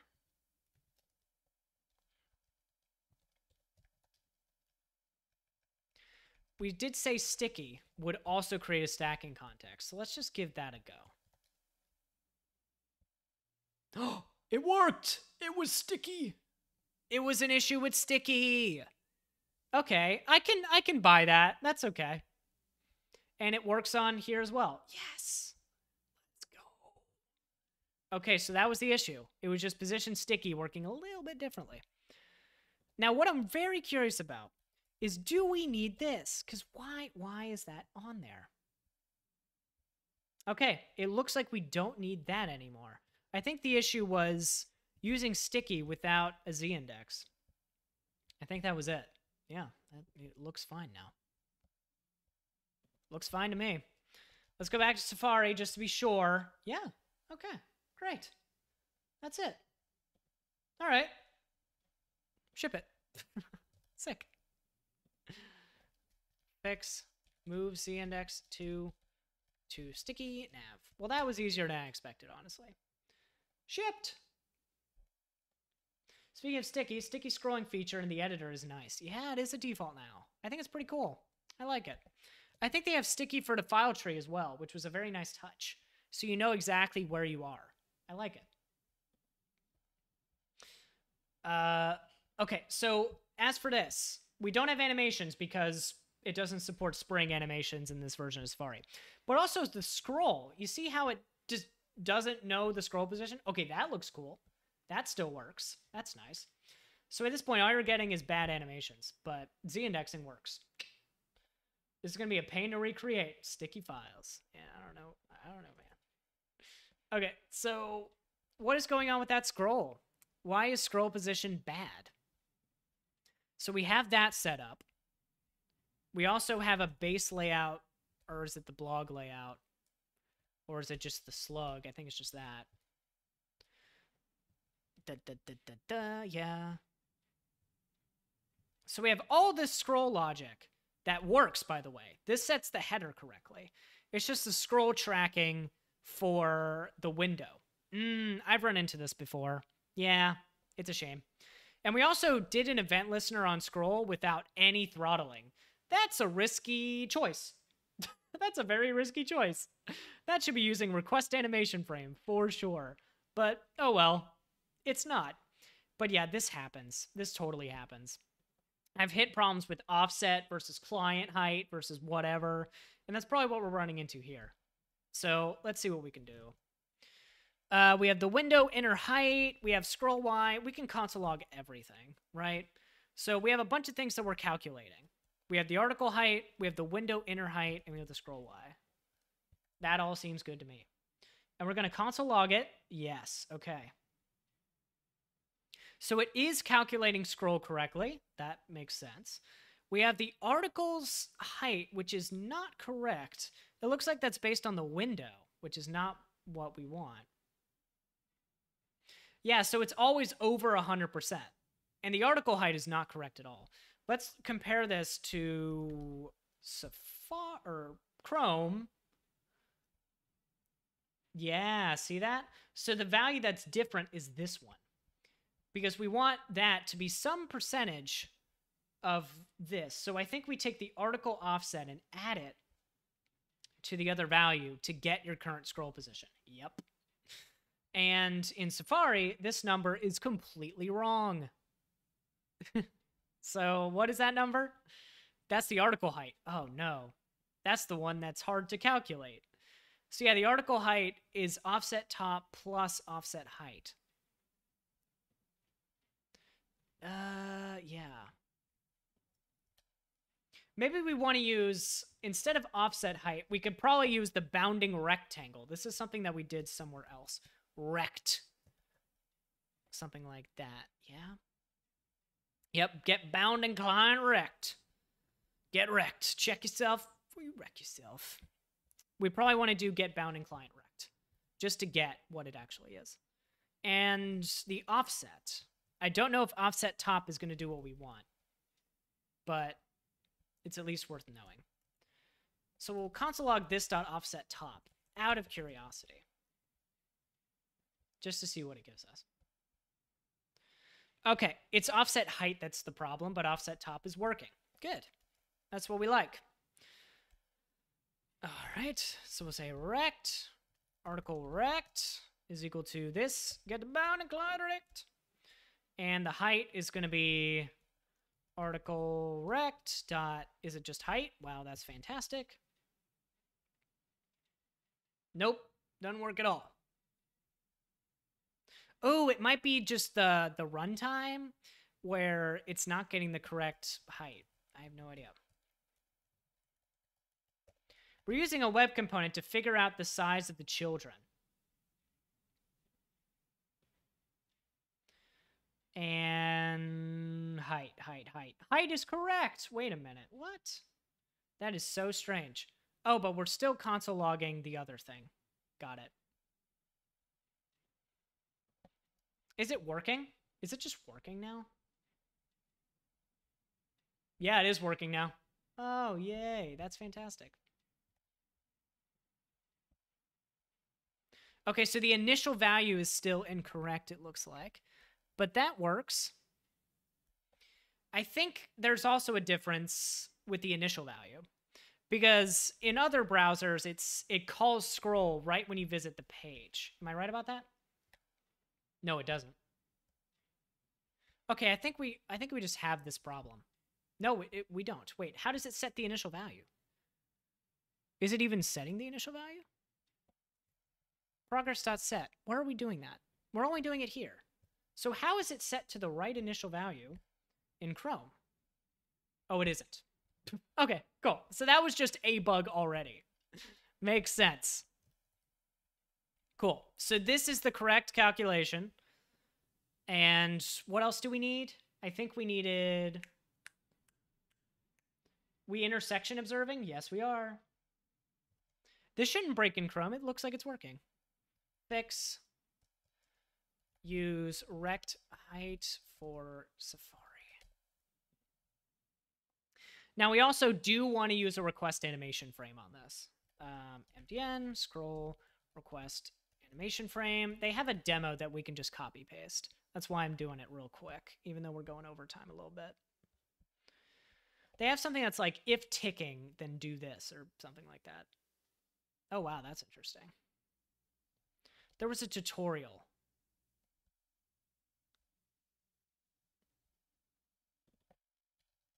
My own article comes up, by the way. That's funny.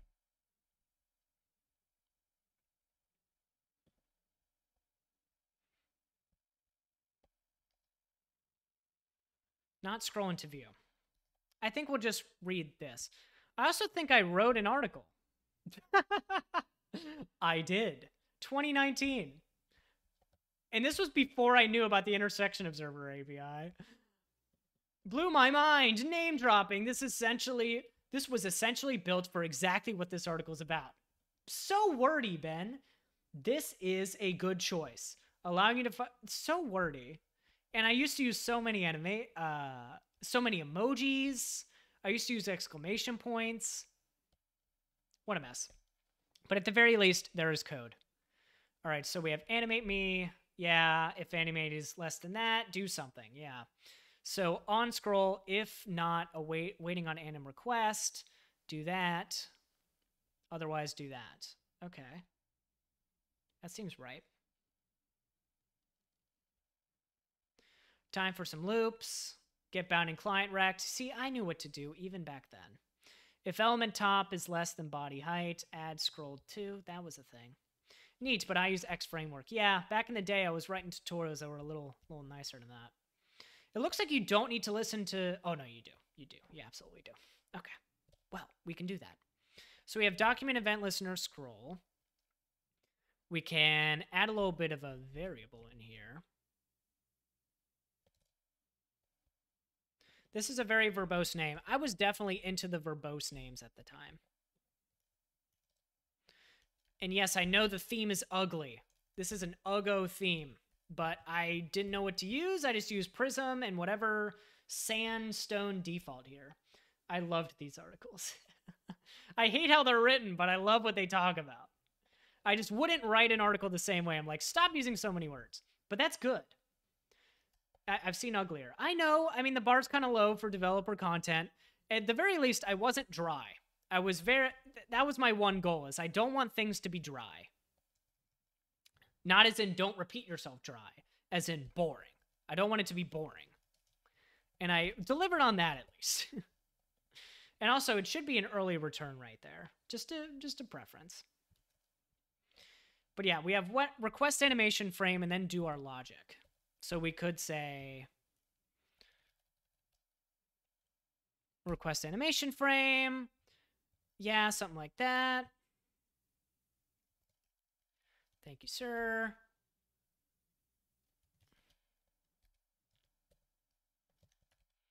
And that works well enough. Okay. And I feel like I should be using top as well.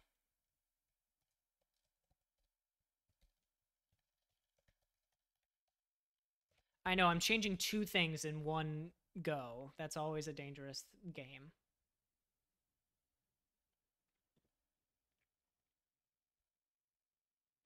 Okay, it looks like offset top. Or it looks like, yeah, it looks like offset top was a better calculation of what we wanted. It indeed is. Okay, so don't use top. Use offset top. All right, I can vibe with that. Okay, that works. Performance is a little bit spotty still, but I think that's okay.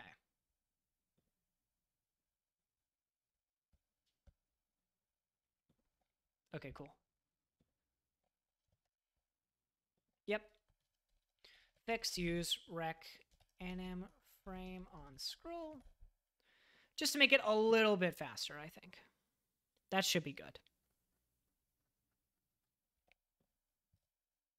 And we did it correct, yes? Yeah, we did. Okay, perfect. I'm just making sure we actually did this. The way that it's supposed to be implemented. Yeah, I must admit, I use light theme during the daytime. Yeah, well, I'm forcing you into it, aren't I? Yeah, I do want day-night shift on this website. We're just using prefers color scheme. We're not using like an actual toggle switch. We might add a toggle switch at the end, but I feel like as long as we respect your preferred color scheme, we're good. We did our job. This feels good. All of our bugs are fixed. Performance is in line. Now we can finally get to the good stuff. I'll admit, I didn't feel super encouraged to go work on this website because I was blocked by performance. It was such a weight. I was like, oh my God, we did all this amazing work, and now I need to delete it because it doesn't perform well on Safari. And it turns out it was just a filter the whole time. And I deleted a bunch of filters, so now the whole thing should be performing again. Thank you, Pokro, for that. Remember, kids, if you use Figma to output some SVGs, don't always trust them. Look at your SVG. Look at the source code. It's not scary. See if there's a problem in there, because there might be. Because, yeah, I just took an SVG out of whatever design software I'm using, and I just plopped it on a website. Turns out, bad idea. You actually want to check that thing. The only issue with Using prefers reduced color scheme. It's when things isn't properly QA'd and some text is illegible in one of the schemes, but you can't switch. Oh yeah, if you're trying to QA both sides of it, you have to go to your OS settings instead of just toggling. And that is indeed annoying. Also, you have automated tests that check color contrast. You probably want to switch in order to choose it. Or a query param to make it testable. That could be an option. A query param. I don't know. Yeah. I don't have a QA team. This is a personal site. I don't mind just changing my desktop preferences and testing both sides manually. I am fine doing that. But if I worked on a team, that actually would be a good reason. A query param might be even better, so you can send a designer a page that renders server side the correct CSS. It would be nice. It would be nice. Anyways, let's go over to twitch.tv and find someone to raid. This was a good stream. Thanks for joining me. I am live, usually in the mornings. My next stream is going to be Saturday. So Saturday, midday, whenever I roll out of bed, that's going to be our time. So join me on Saturday. We're going to do some actual forward progress. We're going to figure out a mobile view for our little whiteboard animation. And maybe we'll get to an about page or a blog page or all the fun stuff that we've been waiting on. So yeah, get ready for all of that. It's pretty inconvenient to have a switch as a user if the site isn't properly QA'd. Stop with the QA stuff. This is a personal site. QA is such a formal term to me, but I get it.